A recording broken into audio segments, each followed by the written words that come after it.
receiving the COVID-19 Johnson & Johnson vaccine. Premiers Sihle Zikalala and Health MEC Nomagugu Simelane-Zulu will be part of the province's first stage of the vaccine rollout process at the Prince Mshiyeni Memorial Hospital in Umlazi in Durban. And let's cross now to our reporter Jayed-Leigh Paulse, who is at Gray's Hospital in Pietermaritzburg, where South Africa's patient zero was treated. Jade, good morning. A very good morning to you, Sakina, and a very good morning to the viewers back at home. Well, here in KwaZulu-Natal, it's all things exciting. You would know that, Sakina, the province is obviously the first province that had patient zero, and where I'm standing now is exactly the hospital where he was treated. All hands were on deck here on the 1st of March last year, when the first case of coronavirus was detected in South Africa. And as you can imagine, here in the province of KwaZulu-Natal, it's also an emotional time for many health workers, those who worked tirelessly to attend to him, those who worked tirelessly throughout the province as the infection rate increased, and also those who lost many loved ones and many friends in the healthcare fraternity. I am joined by one of the two healthcare workers who helped patient zero, Sakina, Dr. Kalima Wadu, and also one of the nurses on the scene. I want to go straight into it. It must be a very emotional time for you. It's also an exciting time. We're seeing the vaccine being rolled out in all the provinces.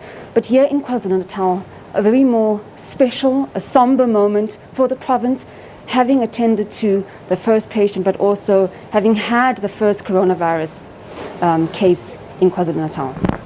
Thank you. Good morning, everybody. Yes, it is indeed an important moment in the history of COVID-19 in the country, where today we have the first vaccines being rolled out. But we need to reflect on how we got here. When the first patient was admitted, it was a time of fear and anxiety.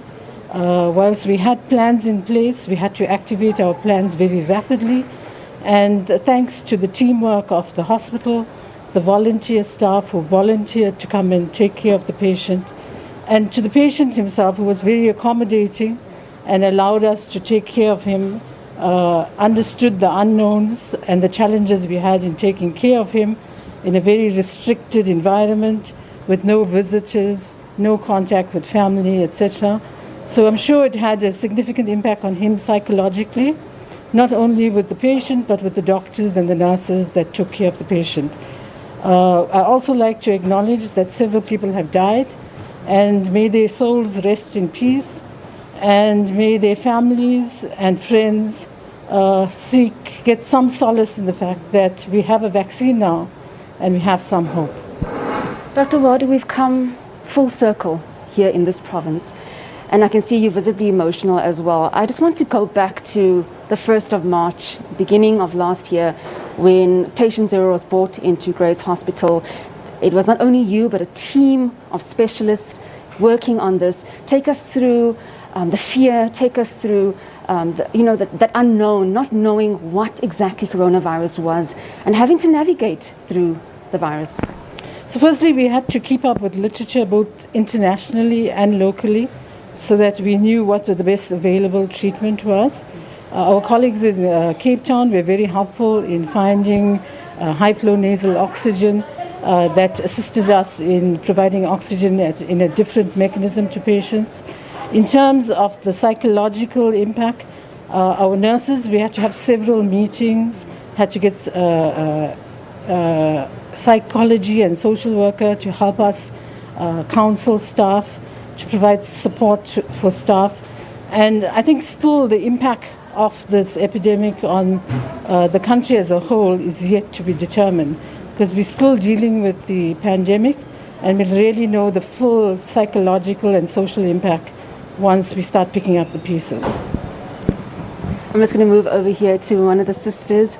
Sister, I actually want you to introduce yourself to the country. You were one of the first nurses that assisted patient zero. Okay, I'm Sister Wood, Sister Sharon Wood.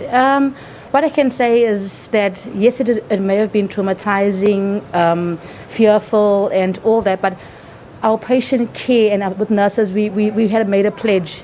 And for us, it's our pledge and our passion that pushed and pushed us to drive to do what we can. And with everything in teamwork, and I must say teamwork, that we were able to survive. And with even the patients, as Dr. Dawood was saying, yes, we may have lost many, but my heart is settled with when the families came back. They were like so thankful for whatever we could have done. And I speak for all the nurses, because nurses were fearfully going in and then putting themselves, and doctors putting themselves lost, and first attending to the patients. And being here, working here, being at that experiencing that for me was exciting, because I was able to give, care and love and just the mental, going through the mental trauma, because being alone, being isolated is something not nice at all. And so being there with that person and sharing the experiences with the patient and giving them that hope that, that they can survive, and we're with them the whole way. That was something I would do any time. I'm very grateful that I had that encounter and experience. So for the staff as well, and the nurses and doctors who came through, it was wonderful working as a team and with the patients. And as I said again, coming back, the families came back, and they were so grateful. They were like, we saw that you were there. We saw that you were giving everything you could. And if there were patients who died with dignity and care. And those who survived walked out and, they were so appreciative. And so this is what working together is all about. This is what giving care and love is all about. And our passion for our work is all about. As when you can be able to make an impact on somebody's life, and for his family as well, making an impact in their life. And I think many South Africans back home who are listening and watching this interview really take their hats off to all healthcare workers as we watch a momentous occasion happening throughout the country. We saw the Eastern Cape receiving their vaccination yesterday. Today we are receiving. When you guys receive that batch, going forward, how are you going to keep that morale going amongst the healthcare workers? What is the message that you have for your fellow colleagues, friends, those that are working tirelessly and will be rolling out this program? Okay, so like the first, although there's fear and there's a lot of myths and a lot of things going around, I just want them to know that, like when COVID came out, yes, it was fearful, but they took the step to make a stand and to go forward and to trust that what they're doing to the best of their ability. Likewise, with the rollout, I know that, yes, it may be fearful and so forth, but I want them to look at that we are fighting this together. And they've started the fight, and it will be nice to end this fight together, knowing that the numbers are going to come down. We have faith that once this is, because with any vaccine for that matter, it's there to fight the immunity. So we know that this is going to assist us, because it's very hard so to have family members die. People are dying. And we don't like this. Yes, we're giving the best we can, and we're imparting all we can do. But it's like fighting a losing battle. But now we got the vaccines on the other side. And with this, we know that, yes, it's not going to eradicate COVID, but it's going to reduce the numbers. It's going to give a fighting chance to everybody. And this is what I want my colleagues to take with it, that you are helping others have herd immunity. You're helping others where those that are immune systems are down.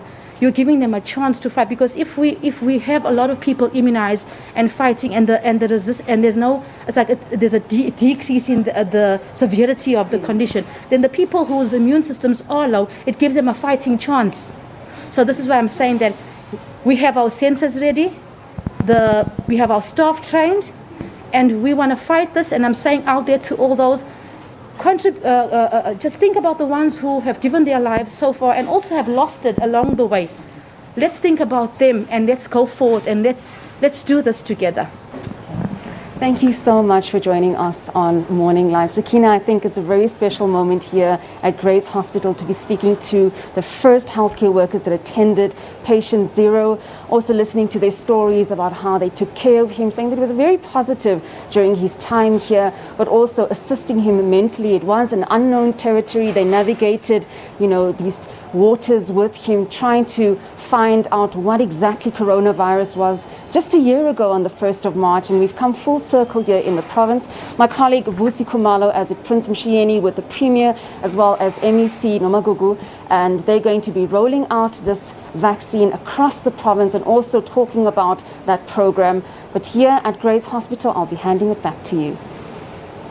Well, thank you so much, Jade, and, taking us back, reminding us of where we come from. We're now talking on close to 50,000 deaths, but not so long ago, about a year ago, we were talking about the first case of COVID-19 in South Africa, in Pietermaritzburg, and with the physicians that Jade just spoke to. Well, let's move on to